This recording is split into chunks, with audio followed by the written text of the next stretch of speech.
এই বিকট অশ্ব আমরা ক্ষুদ্র বালক কেমন করে অশ্বটা আমরা বন্ধন করব? আজকে তারা কি করলেন?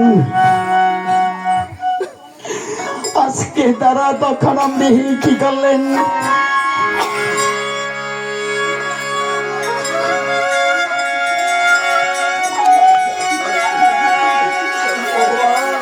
মায়ের আত্মার সদ্গতি করো, এটাই কামনা করি। আপনার মাকে ভগবান কৃপা করো, আত্মার সদ্গতি করো। আপনাকেও কিন্তু ভগবান, আপনারা চারি ভাই, আপনাদেরকেও ভগবান কৃপা করো। এই দিকে যে ভক্তবৃন্দ আছে সবাইকে ভগবান কৃপা করো, ভগবান শ্রীচরণ দান করো। আজকে দুই ভাই তখন আপনি কি করলেন? মায়ের নাম স্মরণ করতে লাগলেন। ওরে মামা বইলে তুই ডাকিতে লাগিল, মামা বলে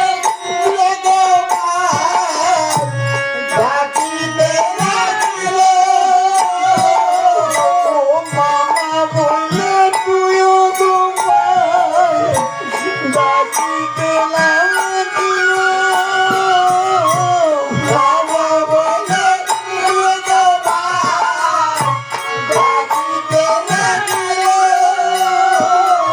ও মায়ের কৃপাতে অসমর্থ ওরে মায়ের কৃপাতে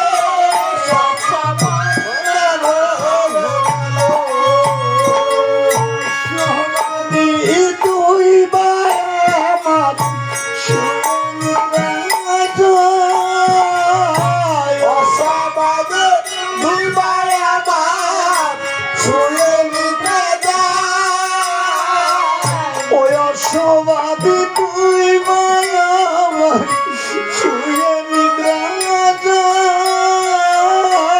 অসবাদে দুই ভাই আমার শুয়ে নিতে যায়,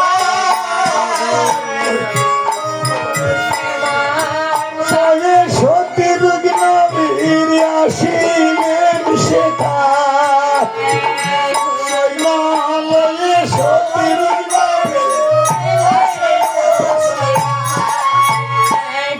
সত্যি নবী এই বনের মাঝে এসে অশ্ব খুঁজতে লাগলেন। কি এই বন মাঝে অশ্ব ছেড়ে দিলাম, অশ্ব দেখতে পাচ্ছি না, কোথায় গেল অশ্ব? আরো একটু এগিয়ে দেখি, কি এইখানে অশ্ব বাঁধা আছে, এই অশ্বটাকে বন্ধন করেছে, এমন লোক দেখতে পাচ্ছি না, এমন লোক দেখতে পাচ্ছি না, কে বন্ধন করেছে। আচ্ছা আরো একটু এগিয়ে দেখি কারো দেখা পাই কিনা। আরে এই গাছতলায় দুটি শিশু শুয়ে আছে। আরে কোন ভাগিনী দুটি সন্তানকে জন্ম দিয়া এইখানে রেখে গেল। আহারে কেমন মা,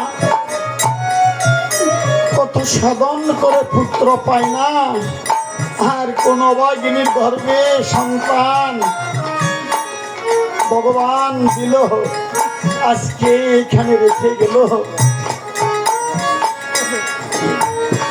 আচ্ছা জন্ম দিয়ে তো মা হয় না, যারা জন্ম দিয়ে সন্তানকে যত্ন না করে, স্তন আহার না করে রেখে চলে যায়, সে কখনো মা হইতে পারে না। সে হলো গর্ভধারিণী, কিন্তু সে মা নয়। আর যে বাবা সন্তান সন্তানকে মায়ের গর্ভে জন্ম ধারণ করিয়ে সেই দূরে চলে গেল, সেই কখনো কিন্তু বাবা হইতে পারে না। কারণ সন্তানকে যত্ন করিতে হয়, সন্তানকে লালন পালন করিতে হয়, তখন সেই বাবার উপযুক্ত হয়। আর মায়ের ঘরে সন্তানকে রেখে যদি চলে যায়, সে কখনো বাবা হয় না। সে হলো যে তাকে বলা হয় জন্মদাতা। দেখি দুটি বালককে একটু জিজ্ঞাসা করি, এই দুটি বালকের মাতা পিতার নাম কি? বালক রে, ওর বালক, তোদের দেখিতে বড় দয়া লাগে, তোদের মাতা পিতার নাম কি রে বালক? মাতা পিতার নাম জানতে এসেছো? আরে তোদের দেখিতে বড় দয়া লাগে, ছোট বালক গাছ বাবার নাম জানি না, মায়ের নাম জানলেও তোমাদের দুই ভাইয়ের কাছে বলবো না। কি বলছিস বালক? এই যে আমরা কি অন্যায় করেছি, কি অপরাধ করেছি, আমাদের কাছে বলবি না? আচ্ছা বালক, আচ্ছা তাই যদি না হয়, এবার বল আমাদের এই অশ্বকে বন্ধন করেছে? কে বন্ধন করেছে? বনের মাঝে তো অনেক ঘুরে ফিরে দেখলে, আমাদের এই দুই ভাই ছাড়া আর কাউকে দেখলে? আরে তোদের দুই ভাই ছাড়া এই বন মাঝে আমরা তো আর কাউকে দেখলাম না। আজকে তোদের দুই ভাইকে জিজ্ঞাসা করছি, আবার বল কে বন্ধন করেছে? আমরা দুই ভাই বন্ধন করেছি। কি বলছিস তোরা দুগ্ধ পুষ্য বালক? এই যে এত বড় একটি কোনো তোরা বন্ধন করেছিস, অবাক লাগে।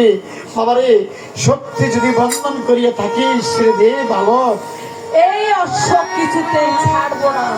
তাহলে তুমি যে তোমার যে অশ্বের কপালে জয়পত্র লিখন করেছো, আচ্ছা আমরা যদি অশ্ব বন্ধন না করি, তাহলে আমার মাকে অসতী বলে ভূষিত করা হবে। কারণ তোমরা লিখেছ, সতীর পুত্র হইয়া যে জন অশ্ব নাহি করে, গাধা হইয়া জন্ম নিল রাধিনীর উদরে।